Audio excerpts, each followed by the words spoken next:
Bonsoir. Tout d'abord, merci pour cette invitation. Je suis vraiment ravie de pouvoir partager avec vous les résultats de plusieurs années de recherche que nous avons menées au sein de l'abbaye de Saint-Savin. Lorsque les restaurations des peintures ont commencé en 2008, nous sommes restés sur place pendant 2 années pour analyser les peintures et mener à bien une nouvelle approche de ces peintures qui jusqu'à maintenant avait été étudiée pour leur iconographie. Ce que nous avons mené dans cette nouvelle étude, c'est une étude sur la matérialité, sur les pigments, sur la mise en œuvre, sur les ateliers, sur les artistes, sur les peintres, sur le savoir-faire des artisans et des artistes qui se trouvaient sur la nef au XIIe siècle.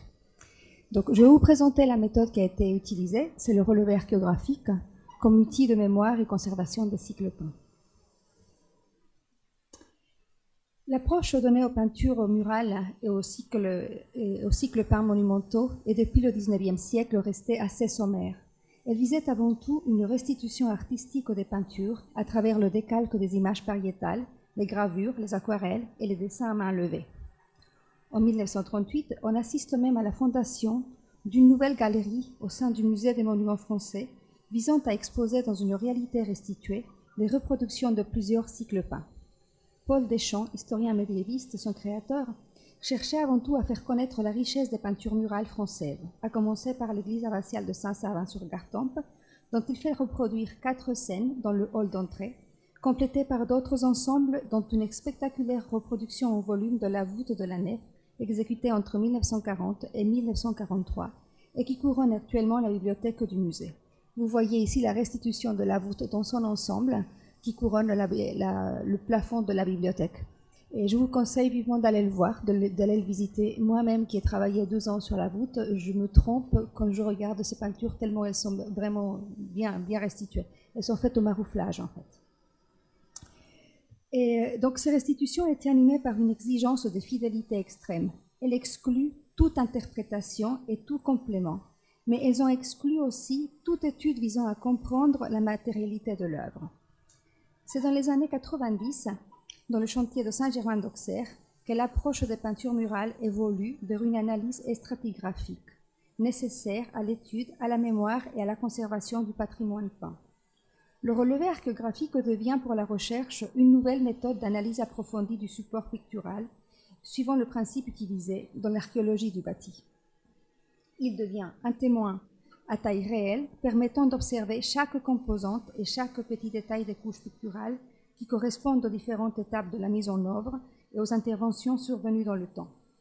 Le relevé répond parfaitement à sa mission de sensibilisation du patrimoine peint. Il offre une narration de l'histoire des peintures depuis leur création jusqu'à l'époque actuelle, et il rend visible ce que le passage du temps et la distance ne permettent plus de voir. Sur le terrain, l'observation minutieuse des parois s'est faite à l'aide de loupes et de lampes froides pour éviter toute altération des pigments. Les traces, parfois imperceptibles, sont codifiées et reproduites sur un film plastique fixé sur les consolidations modernes. Toute information est notée. Incision, dessin préparatoire, mise en couleur, relief, incrustation, superposition de figures, état de conservation, surpeint, repeint, restauration, etc. Cet enregistrement systématique permet d'identifier les vestiges qui sont parfois imperceptibles. Nous voyons ici la reproduction d'une peinture de la Vierge à l'Enfant peinte dans la chapelle de Plaincourt au XIIe siècle, qui a été analysée, et dans laquelle on regarde la superposition de deux couches picturales. Une, la Vierge à l'Enfant tenant l'enfant dans ses genoux, accompagnée d'anges, et une crucifixion qui vient l'effacer et la recouvrir au XVe siècle. Actuellement, nous avons une superposition de 2 couches et le but était d'identifier qu'est-ce qui correspondait au XIIe et qu'est-ce qui correspondait au XVe siècle.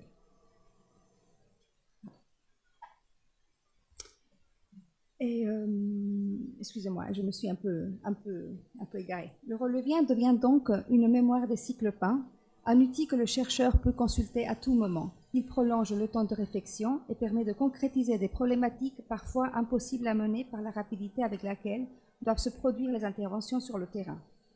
Les relevés sont numérisés, repris grâce à un logiciel de dessin vectoriel qui permet de travailler dans la gamme de couleurs identifiées sur le mur à travers un code nuancier et reproduite fidèlement sur le résultat final. Il ne s'agit pas de reconnaître un pigment, mais la couleur et la tonalité qui est présente sur le mur pour pouvoir les reproduire sur la reproduction virtuelle. Donc on va utiliser un nuancier Pantone avec un code qui nous permet d'identifier la couleur sur le mur, code qu'on va rentrer sur l'ordinateur et il va nous reproduire exactement la même teinte. Le pigment sera analysé ensuite par des prélèvements qui sont analysés en laboratoire. Le résultat que nous présentons donne l'avantage de pouvoir décomposer virtuellement les différentes étapes de la mise en œuvre. On décompose la matérialité de la peinture comme lors d'une fouille archéologique, par estrate. Chaque estrate correspond à une nouvelle intervention. Pour les peintures en mauvais état, il nous permet de proposer une restitution virtuelle de l'état d'origine, de combler certaines lacunes iconographiques, de compléter des formes, de restituer les surfaces et d'homogénéiser l'ensemble sans intervenir sur le mur. Je vais vous présenter donc les résultats menés à bien dans la nef de Saint-Savin. Actuellement, l'abbaye de Saint-Savin est entièrement recouverte de peintures. Le porche, la tribune, le chœur, la crypte, sans oublier le plus grand ensemble de peintures romanes d'Europe occidentale, la nef, avec environ 160 mètres linéaires de peinture, regroupant les scènes de la jeunesse et de l'Exode, peintes au XIIe siècle. 2 registres sont interrompus à l'ouest par 3 arcs doublants, ici, ce qui appartient à un premier atelier. Et ensuite, le deuxième atelier qui intervient sur le verso continu, dans lequel sont représentées des scènes de l'Exode. On regarde, quand on voit la représentation des peintures sur le verso continu, on voit bien qu'il y a un plus grand nombre de peintures qui ont été conservées ici, contrairement aux peintures qui ont été conservées dans les 3 premières travées. Il y a 2 raisons à cela. Une des premières raisons, c'est l'écroulement partiel de la flèche en 1820 qui a occasionné la disparition d'une grande partie du décor, des problèmes de stabilité, des problèmes d'infiltration qui ont été aggravés jusqu'à l'intervention de Mérimée au courant du XIXe siècle. Mais la différence de conservation des 2 espaces ne vient pas seulement de l'écroulement de la flèche et des problèmes structurels, il est dû aussi à la technique employée pour réaliser les peintures. Dans les 3 premières travées, les peintures ont été posées sur un enduit très fin. Il mesure environ 1 cm, ce qui est très peu épais pour pouvoir recevoir des peintures qui vont être peintes à la fresque. Très peu d'éléments sont peints à la fresque. Mais contrairement à ce qu'on dit concernant les peintures de Saint-Savin, on pense être le plus grand ensemble de fresques, en fait, il n'y a pas grand-chose qui est peint à la fresque, seulement les dessins préparatoires et quelques aplats. Le reste est fait avec une technique mixte. Très peu d'éléments ont été posés à fresco. La grande partie des aplats sont posés sur un enduit sec avec une technique mixte qui s'est montrée moins résistante dans le temps que celle du verso continu, que vous avez vu antérieurement. Ça, c'est le verso continu. Sur le verso continu, le meilleur état de conservation est dû à la présence d'un badigeon intermédiaire entre le support et la couche picturale. Ce badigeon de chaux a relancé une nouvelle carbonatation, c'est-à-dire qu'une fine couche de calcite recouvre les pigments, les fixe et les rend plus résistants dans le temps. À Saint-Savin, un édifice qui a déjà fait couler beaucoup d'encre, la nouvelle intervention de l'équipe peinture murale du Centre d'études médiévales était de comprendre les données jamais abordées, la technique, la matérialité, le peintre et le savoir-faire de l'atelier. L'étude s'est donc portée sur certaines scènes de façon individuelle, ciblant des problématiques archéologiques, quand plusieurs couches se superposent, ou des problématiques iconographiques pour répondre aux interrogations des historiens de l'art. Sur la première travée nord, le relevé a rendu visible certains vestiges de la plantation du jardin de l'Éden et de la création de l'homme. Le Christ debout, les pieds légèrement écartés, est habillé d'une tunique blanche et un manteau rouge attaché à la taille. Sur l'angle inférieur droit, des restes du pigment rouge dessinent un personnage nu, allongé, posant son avant-bras par terre. Les rayons blancs de sa poitrine et de son ventre nous rappellent le traitement des nus de l'atelier des 3 premières travées, comme celui de Adam dans la création de Ève. Ici. Ils sont avec le même estime. Dans la deuxième travée, la problématique était de type archéologique, car une grande partie de la scène a été repeinte au XIXe siècle, lors des interventions de Mérimée.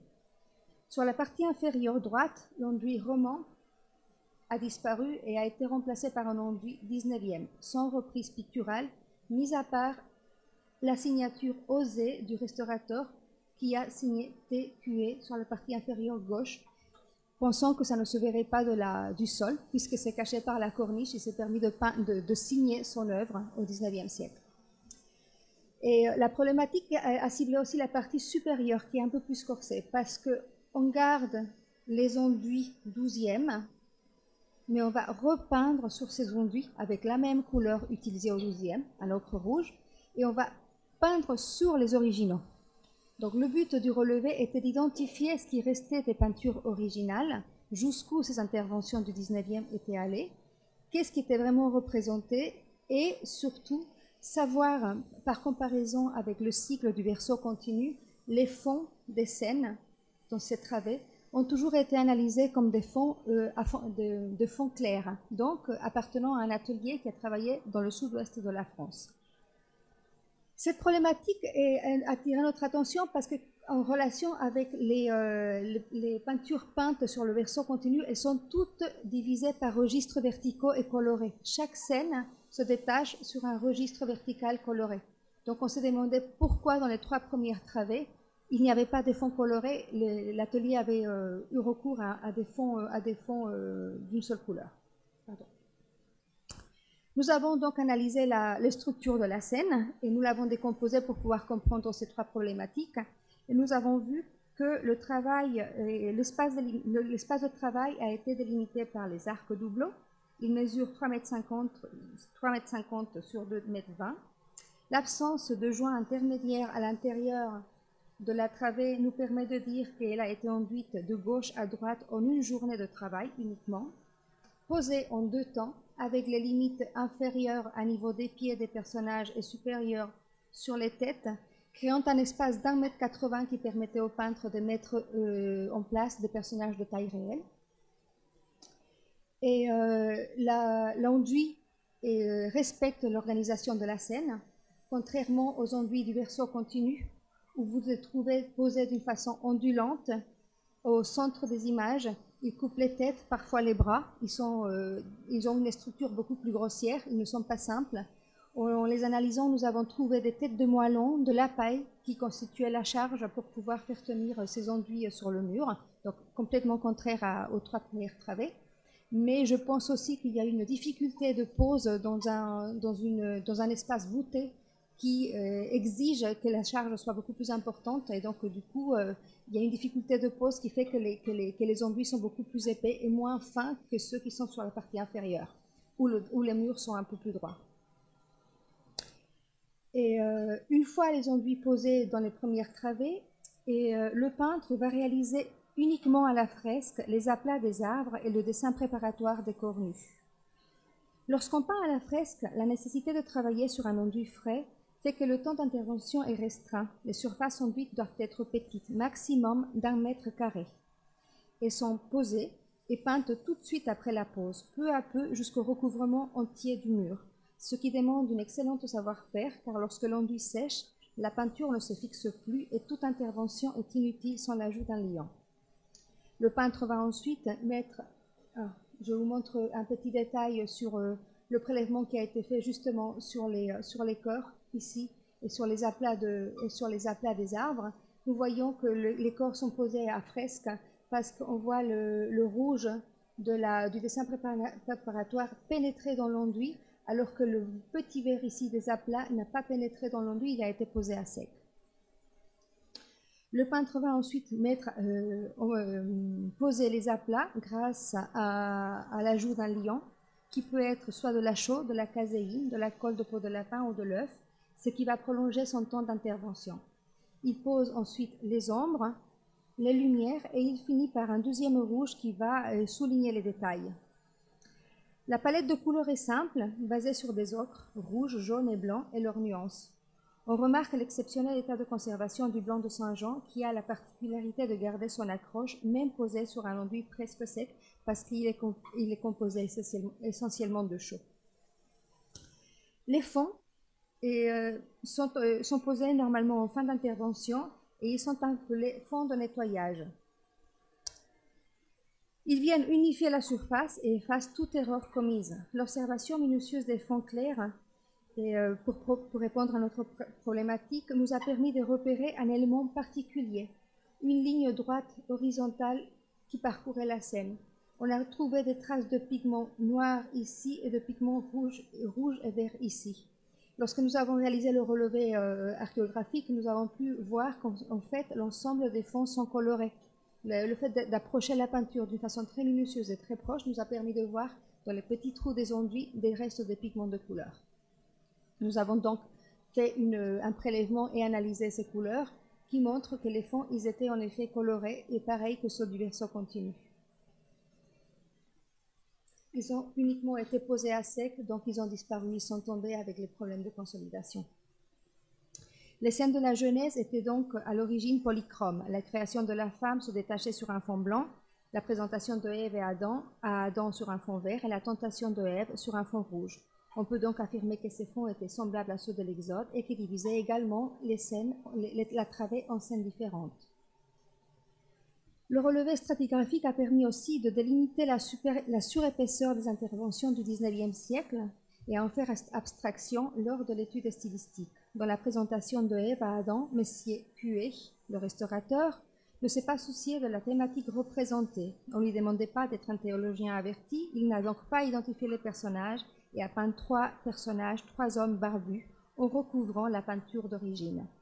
Nous avons identifié sous la couche de peinture du XIXe siècle, une importante partie du visage d'Adam roman, dont on peut, je ne sais pas si c'est très visible, on peut observer ici les restes de l'œil, la joue rouge qui est caractéristique de l'époque romane et le reste de la barbe. On peut donc actuellement identifier la place de Adam à l'intérieur de cette scène et qui se trouve à la droite du Christ. Nous avons ici la restitution de ce qui reste actuellement des peintures du XIIe siècle, sont les restaurations du XIXe. Nous pouvons donc virtuellement restituer l'ensemble de la peinture ou de ce qui reste.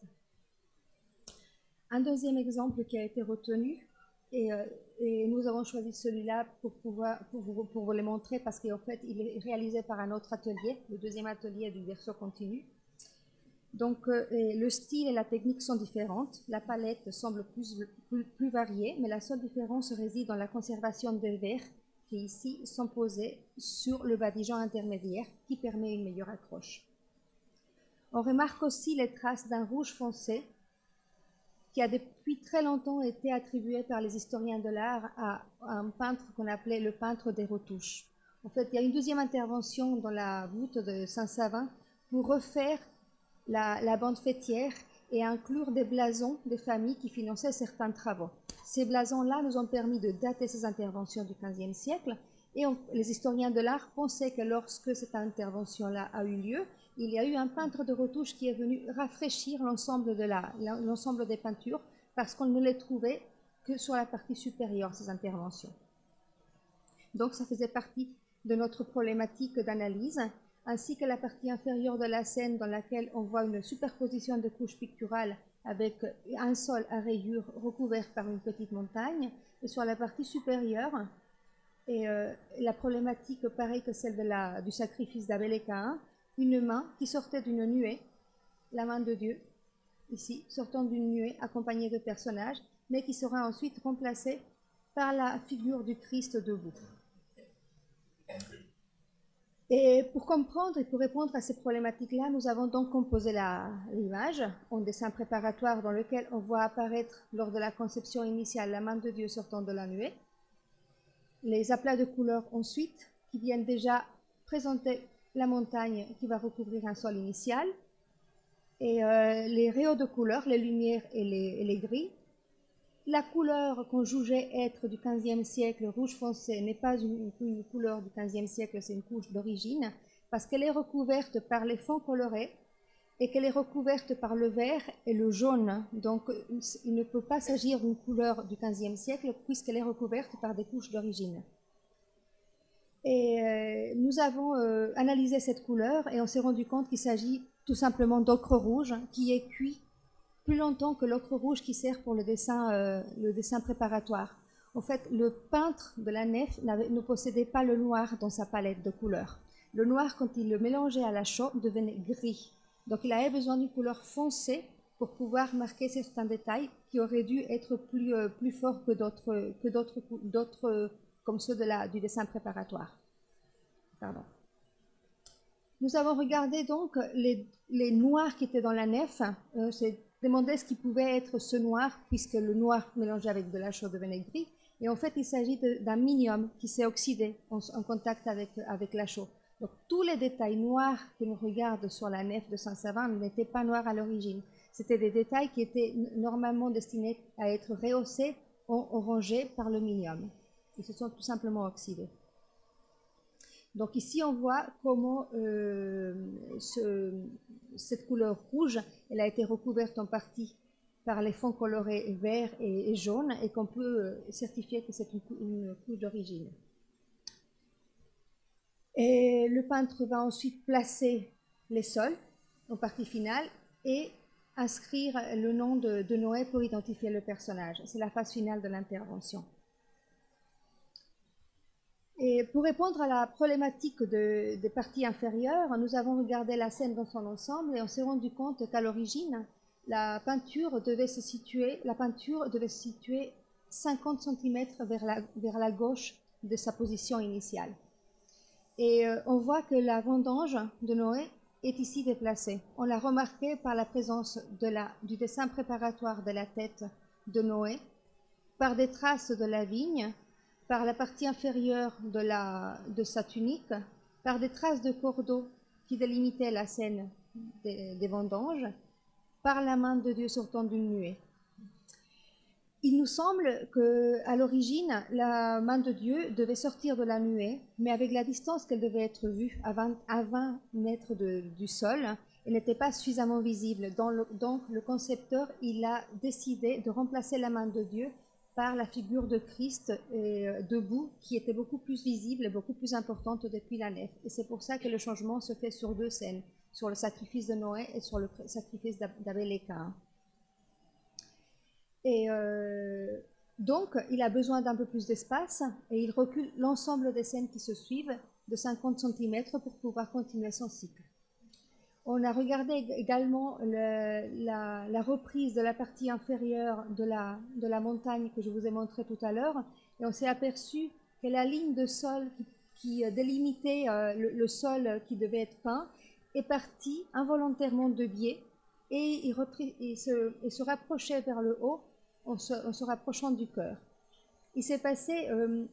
il y a eu une certaine maladresse dans la mise en place de ce sol initial, dans la mise en place du dessin préparatoire de ce sol initial, qui va être rattrapé par le peintre et qui va être recouvert par une couche verte qu'on voit, qui est plus lisible ici. En fait, cette erreur de conception est recouverte par une couche de peinture verte, recouverte par une montagne qui vient recouvrir ici le sol que vous voyez en sous-couche, et par des petites marches qui mènent vers l'autel. Donc une reprise importante de la conception initiale de la peinture, mais qui n'a pas eu lieu à un moment très avancé de l'œuvre, plutôt juste dans sa conception. Et la cape que porte Noé et qui vole au vent a posé aussi quelques questions, parce que dans la représentation d'un sacrifice, il est incohérent qu'il y ait deux capes, deux manteaux pour un même personnage. Le personnage tient ses offrandes, la colombe et l'agneau, enfin, il tient la colombe, l'agneau est posé sur l'autel, et là, on voit les mains qui tiennent les offrandes, mais le deuxième manteau qui était représenté n'était pas justifié. Et le relevé nous a permis d'observer le recouvrement de ce manteau par des fines couches de badigeon. Sur la partie supérieure, le fond de nettoyage vient effacer une certaine partie du manteau dans la partie supérieure, et sur la partie inférieure, on redessine le pourtour du dos de Noé pour lui donner un peu plus de relief. On pensait alors que ce manteau a dû être effacé, et on le voit actuellement parce qu'en fait, il y a un grattage mécanique, certainement une restauration du XXe siècle qui est venue faire apparaître ces détails.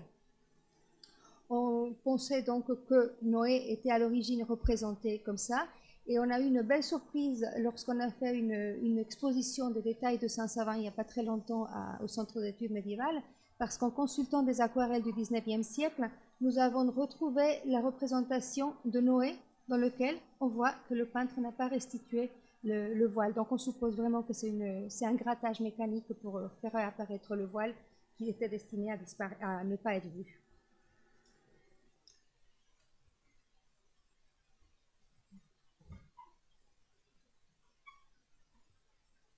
Et donc, nous pouvons, à travers ces deux exemples, confirmer que le relevé et par sa narration graphique de l'histoire des peintures, joue un rôle important dans la mémoire en tant qu'outil de conservation et de sensibilisation du patrimoine pictural. Le but du CESCM dans l'exploitation de ces données est de mettre au service de la recherche ces données et des services de l'État. Nous avons des partenariats avec la DRAC Nouvelle-Aquitaine, avec qui on fait des travaux et actuellement on met en place un nouveau projet sur les peintures du chœur de Saint-Hilaire. Nous travaillons également avec la mairie, avec le service patrimoine pour l'analyse des peintures de la crypte Notre-Dame. Et on essaie de mettre tout ça en valeur par la collaboration et les partenariats avec les différents services de la recherche. Avec le laboratoire des recherches de monuments historiques, nous disposons d'un catalogue des différents pigments utilisés au Moyen-Âge, ce qui nous a permis de dire que le premier atelier de Saint-Savin a constitué ces pigments comme celui qui a travaillé à Saint-Martin-la-Rivière et à Saint-Jacques-des-Grès en région centre. Le CEC mène une volonté constante de formation des étudiants, travaillant sur les cycles peints, et l'accompagnement sur les chantiers est une des priorités de l'archéographie, ainsi que le partage avec le grand public et la formation des guides conférenciers qui mettent à jour leurs connaissances et qui transmettent ce savoir. L'exploitation actuelle de ces données se fait à travers des publications scientifiques, des mémoires, des rapports d'intervention. Ils sont consultables au sein du pôle documentaire du CECM, mais sont aussi intégrés dans la base de données du centre, la base romane, dans laquelle vous pouvez trouver tous les exemples des relevés archéographiques, mais également l'ensemble des 280 000 documents d'architecture, sculpture et peinture romane en France. Et ils sont consultables à l'intérieur de la base de données que je vous invite à aller voir. Si un chercheur ou un étudiant veut faire des études comparatives sur la création, par exemple, il va trouver les relevés de la création de Saint-Savin, mais également d'autres types comparatifs de la création de Ève avec de la sculpture ou des manuscrits. Et c'est ça le but, c'est qu'on puisse vraiment mettre à disposition du grand public les recherches qui ne doivent pas forcément rester juste dans notre connaissance. Donc je vous invite à aller voir la base de données dans laquelle on exploite tous ces travaux qui sont faits sur les chantiers. Je vous remercie.